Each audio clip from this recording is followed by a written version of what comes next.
everyone, welcome back to the channel. Yay!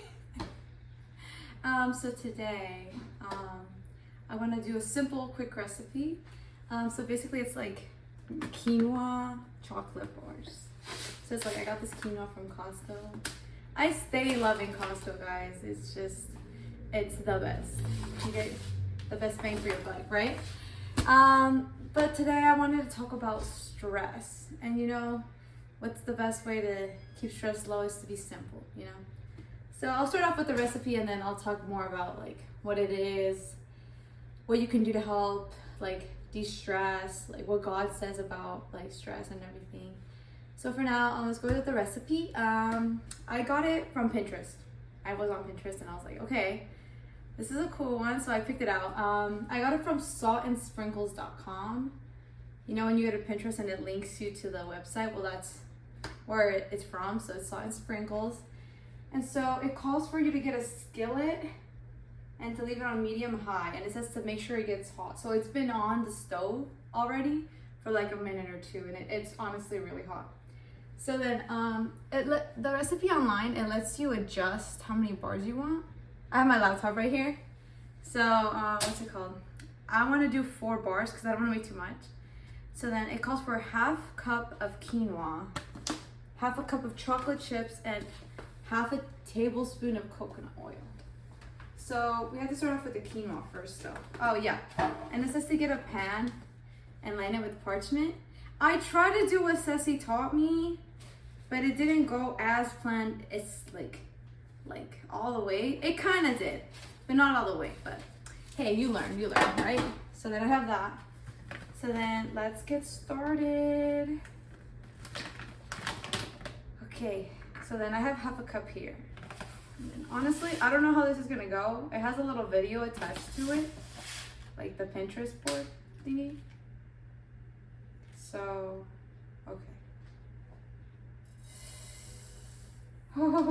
Okay, and then I'm gonna move you guys so you guys can see what it looks like. Oh my gosh, it's already popping. That's crazy. And then I have something here to stir it with. Oh my gosh. Oh my gosh, that's crazy. I don't know if I need a lid. Oh my gosh, that's crazy. Okay. This is making me nervous because I don't want it to burn. That's crazy. For right now, it doesn't really have a smell per se. It has a very slight aroma. It doesn't really smell like anything specific. Oh my gosh, it's jumping out of the pan. That's crazy.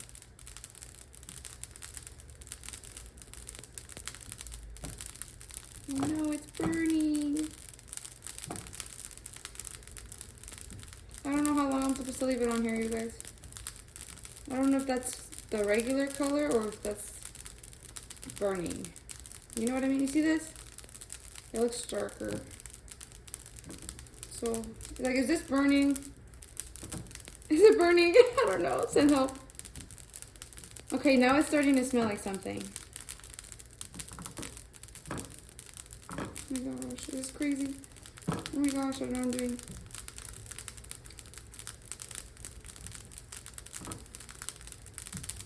You guys, I think I put in too much at a time. I should have put it less. Oh my gosh. The color does look way different though. Oh my gosh, I don't want it to burn. I don't want it to burn, you guys. Some of it's burning. I think. I don't know. I don't know if that's burnt or that's just how it's supposed to look. Oh my gosh, oh my gosh.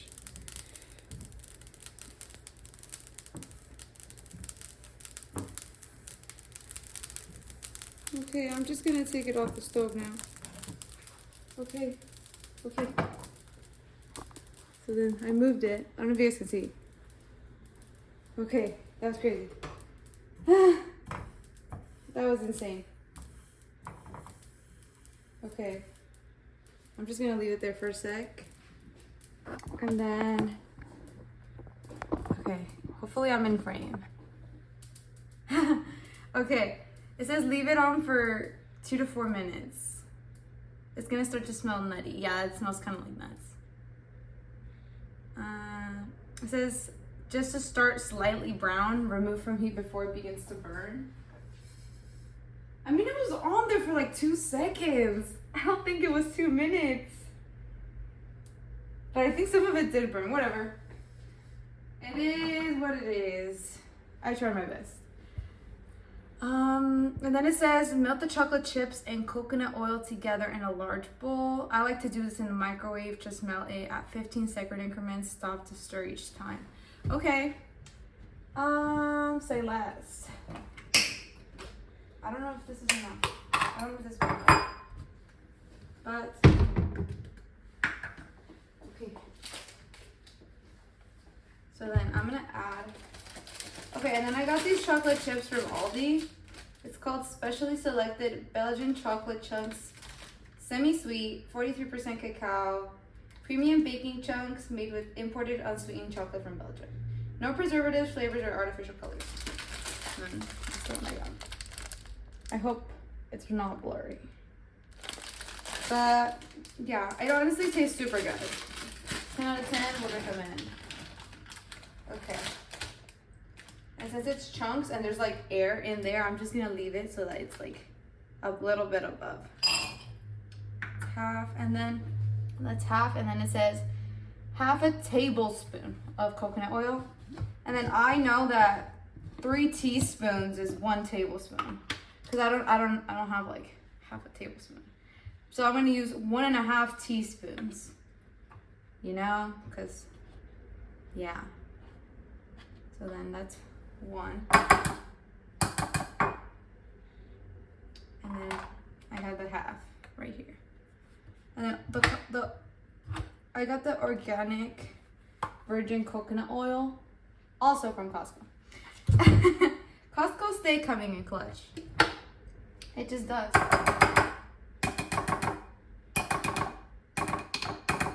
Okay. And then this is what it looks like. I don't know if you can see that,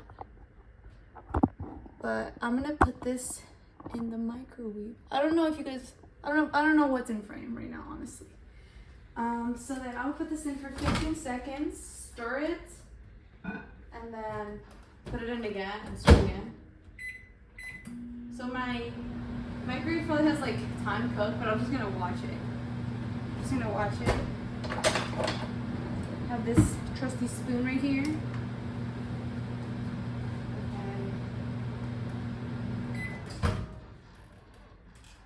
Okay. It literally didn't really do much. It's still like nothing happened basically.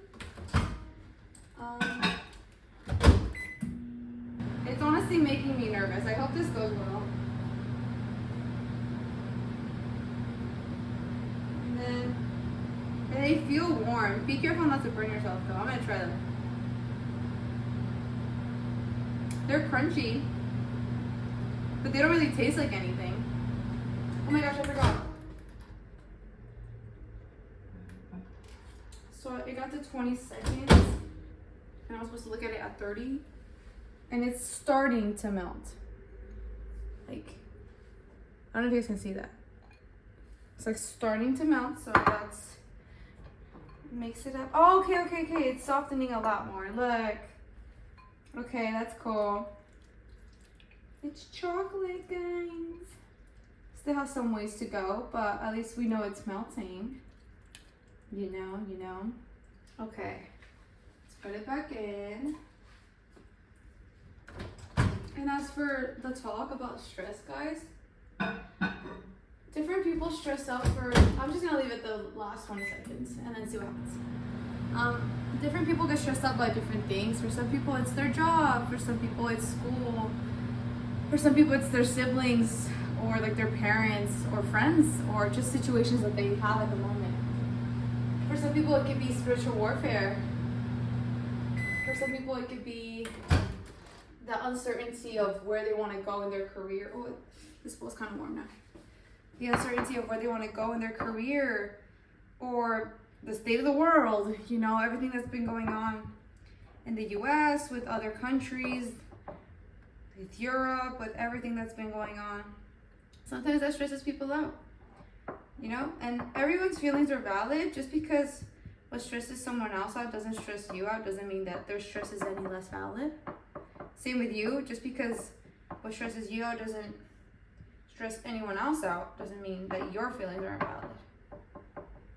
And so it's a good thing to find the source of your stress so that you can address it. What's next? Stir in the quinoa until it's evenly coated. Okay. So then what we should do, guys, is really put our trust in God. A lot of people might say, well, why would I trust in a God that lets everything that's been going on happen? Well, here's the thing. He didn't cause that. We did. It's like if a builder builds a perfect house and then some vandals come in and vandalize it. You're not going to say, hey, builder, what did you do?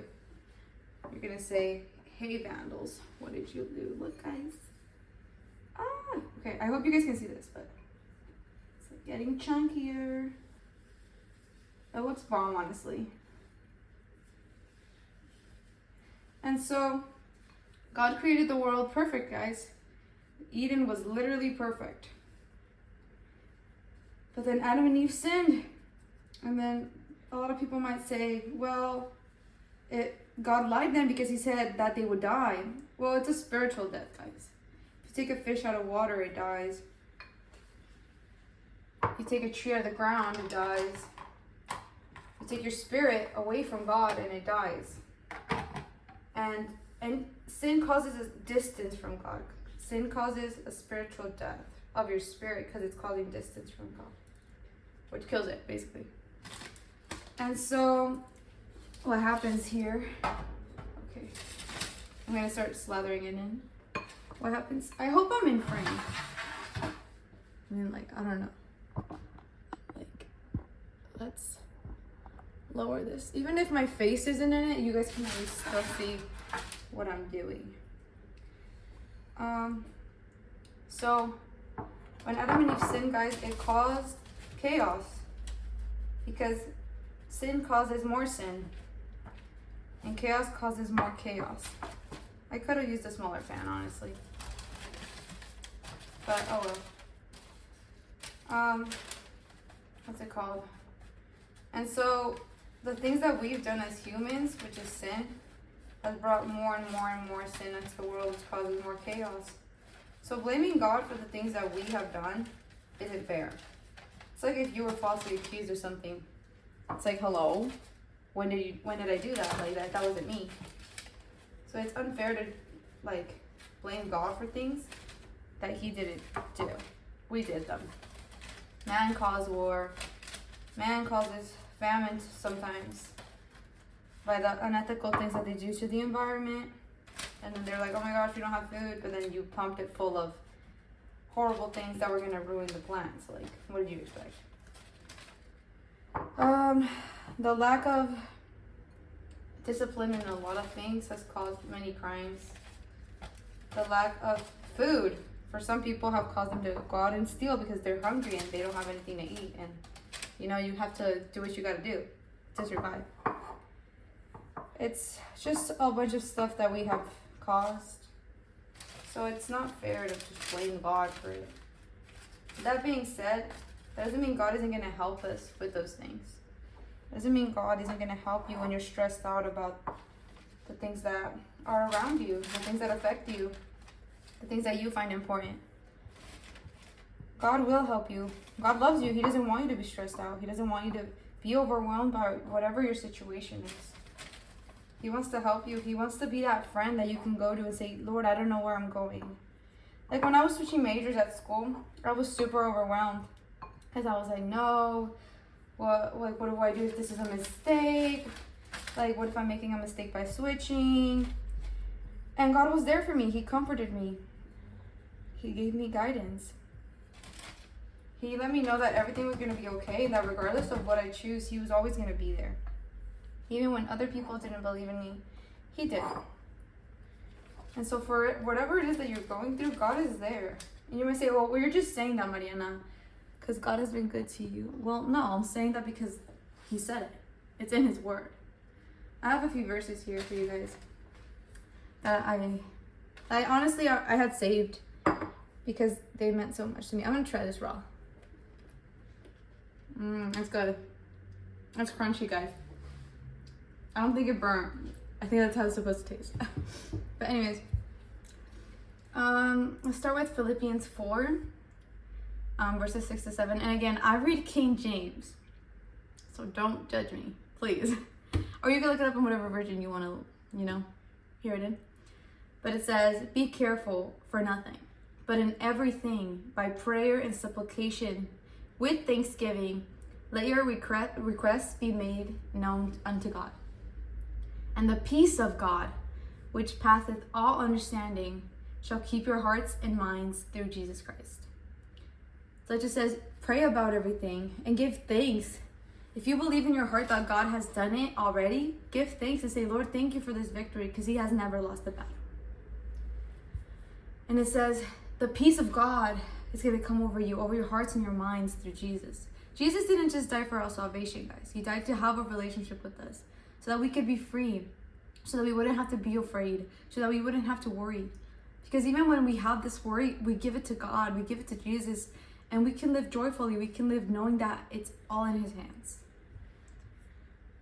The second one I want to read you guys is 1 Peter chapter 5, verse 7. It says, casting all your care upon him, for he careth for you.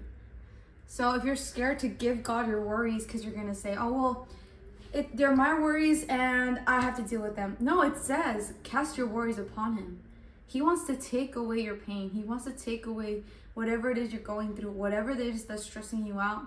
He wants to take away your worry, So don't be scared to give it to him, because it says he cares for you. Just like you care for a friend and you want to help them out in their situation, or you care for your daughter or your son or your siblings or your parents even. You want to take care of them and you want to help them and you want to take away the things that worry them. It's the same with God. He wants to take away your worry. The next one is Matthew chapter 6, verse 34. And there's quite a few that I'm going to read. It says, take therefore no thought for the morrow shall take thought for the things of itself. Sufficient unto the day is the evil thereof. So basically it's saying, worry about today. Tomorrow will worry about itself. That's the thing for tomorrow. That's the thing for future you to worry about. Just focus on the today. Don't be thinking, oh, well, what am I going to do? This and this and that for tomorrow. Or like this and this and that for next week. And you're super stressed out. It's like, you're already putting yourself in the situation. You're already imagining the things that are going to happen, which haven't happened. So it's like, why are you stressing yourself out for things that are in the future? Just let tomorrow worry about tomorrow and today worry about today. Doesn't mean don't plan for the future. That's not what it means. It just means let God take control of the situation day by day. The next one is Isaiah 41, verse 10. Fear thou not, for I am with thee. Be not dismayed, for I am thy God. I will strengthen thee. Yeah, I will help thee. Yeah, I will uphold thee with the right hand of my righteousness. So basically, God is saying, don't be scared because I am with you. And he is with you. No matter what anyone has told you, no matter how many people have left you, no matter how many people broke their promises, God isn't going to break them. And he says, don't be scared, for I am with you. And that's not a lie, because he's not a man that he should lie. It says, I am thy God. For I am thy God. When he says, I am your God, he is taking responsibility for you. He's saying, I am your God. It's kind of like when you say, well, I'm your parent, or like, I am your friend. You take responsibility for that relationship. Whether it be friendship, with your parents, with siblings, with whatever. You're taking responsibility to be what you're supposed to be for that person. He says, I will strengthen thee. That means he will give you strength when you can't keep going, when you can't go on and do the things that you need to do because you're so scared, he will be there. He will give you the strength to keep going when you think, I'm just going to end it here. Like, that's it. I'm done with this life. Because I was there. I was there when I was like, Lord, I'm done. I just want to go. Like, you know, and I was going to end it. And God was like, no, I'm with you. And he gave me strength to keep going. And that's why I'm still alive to be able to do this. He says, I will help you and I will uphold you with the right hand of my righteousness. He's putting his righteousness on the line. He's saying, I, with my righteousness, my right hand of my righteousness, will uphold you and will help you. He's saying, I will do it. He's saying a promise to you. He's saying, I will do it. Not because of anything you did, but he's saying, I will do it. And you got to trust that he will, that he's going to come through, that he's going to help you like he said, that he's going to uphold you, and he will. The next one is Psalms 94:19. It says, in the multitude of my thoughts within me, thy comfort delights my soul. So it's saying, even when you're going through so much, even when you have 1,000 things going on throughout your head, it says that his comfort is going to help your soul. Your soul will delight in the comfort that he gives. The next one is Matthew chapter 11, verse 28 to 30. Come unto me, all ye that labor and are heavy laden, and I will give you rest. So first off, just on that first verse, he's saying, if you are heavy laden, if you have a bunch of worries, if you have a bunch of burdens on you and you feel like you're carrying so much, go to him and he will give you rest. He will take that away from you so that you can rest. Then it continues on to say, take my yoke upon you and learn of me, for I am meek and lowly in heart, and you shall find rest unto your souls.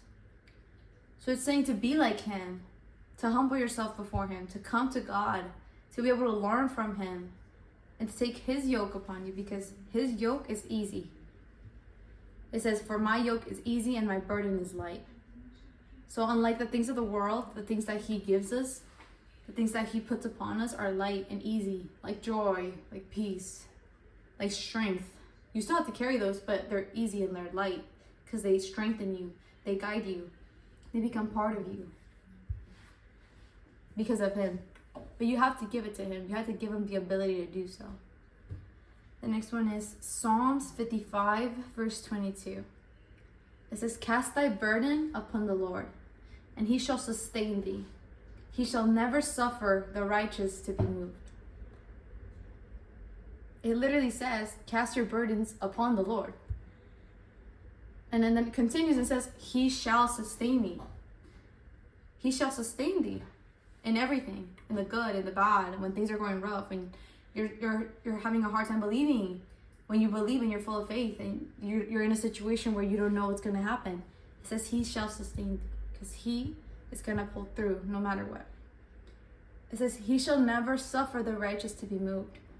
If you're with God, if you're walking with God, even in your imperfections, even in your sin, even when you're not perfect, you're still walking with God, he will not let anything happen to you. Sure, it might not go the way that you think it's going to go, but he will never forsake you. He will never leave you. And then the last one I have to share is John 14:27. Peace I leave with you. My peace I give unto you. Not as the world giveth, give I unto you. Let not your heart be troubled, neither let it be afraid. So first off, he's basically saying, I leave you with peace. And my peace I give unto you. So not only is he leaving you with just regular peace, he's giving you the peace that he gives, which is different. Because you can just be peaceful in the moment, but then the peace that he gives you is forever, no matter what. And it says, not as the world giveth, give I unto you. So it's not the peace of the world that comes and goes, that is unstable, that depends on the country you're in, that depends on what's going on, that depends on what the politicians are doing, that depends on what other people around you are doing. It doesn't depend on that. God's peace doesn't come from that, as the world does. It comes from him, which is everlasting. And it says, let not your heart be troubled, neither let it be afraid. So don't be scared. Don't let your heart be in constant worry, of constant stress, of constant things that are around you. And don't let it be afraid. Because again, once you have the peace of God, you're not going to let that affect you. You shouldn't, at least. You shouldn't let the enemy come into your head and tell you that everything's going to go haywire, that everything's going to go wrong, that this and this and this are going to happen. Don't let your heart be scared. Don't let it be troubled. And rely on the peace that he says that he's going to give you. And accept it, because he's giving it out freely. But if you don't accept it, you're not going to feel it. So accept the peace of God, accept the love of God, and let him just come in and be that Lord of your life. And as for stress, that's pretty much it. It's basically saying that God's going to be there for you no matter what. That doesn't mean you can't feel your feelings. I'm not saying, oh, just downplay what you're feeling. No, feel it. Cry if you need to cry. I don't know, scream if you need to scream. But let God in. Remember his promises to you. Remember all the things that he's been saying. And then whenever you're in those moments of crying and you're worried and you're overwhelmed, just remember his word and feel the comfort that he wants you to feel, that he is there. He never wants you to hide your feelings. He wants to be there for you when you feel them, and to comfort you through them, and to lead you to the path that will get you to overcome them. And yeah, for stress, that's pretty much it. As for this, you're supposed to put it in the fridge or the freezer, I think. Yeah, so I'm gonna put it in the freezer, and then I'm gonna cut it and then try it out later. And then I'll let you guys know what it looks like once it's done, and I'll show you the whole shebang, but I'll see you then. Hey everyone, I'm back. So then, it's only been like 30 minutes, but it's already like solid. So I'm gonna like take it out and stuff and cut it up. So here it is. And then I'm just gonna, I don't know. Oh, it's solid. Okay. Ah! I don't know how this is supposed to go. I'll just cut it up and then be back. Give me a sec. Okay, that took a minute. It took a sec. But you just have to find like a weak spot. But yeah, let's try it out. It's honestly really good. 10 out of 10 would recommend. But yeah, thanks for watching. Like and subscribe if you like the video, I guess. Or if you want to have more updates about upcoming videos. But yeah, thanks for watching. I'll see you guys next week.